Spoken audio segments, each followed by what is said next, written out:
is the corruption issues katulad ng flood control.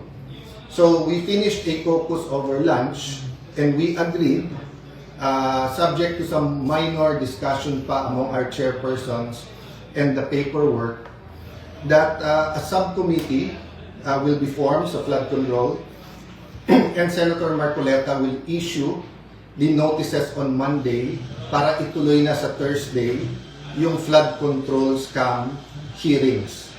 It will be impartial and we want the whole truth and not only some truth or some true, some not true to come out.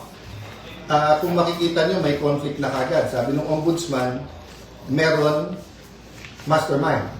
Sabi ni Senator Lacson, walang mastermind. Sabi ni Senator Lacson, ito yung mga dapat hindi imbitahin. Sabi naman ni Senator Marcoleta, ito dapat imbitahin. So I'm inviting the whole public, bantayan nyo Senado, in the same manner that we are on trial when we have the impeachment. We also have to hold everyone accountable pagdating dito sa flood control. Which goes to my second point. The Committee on Public Order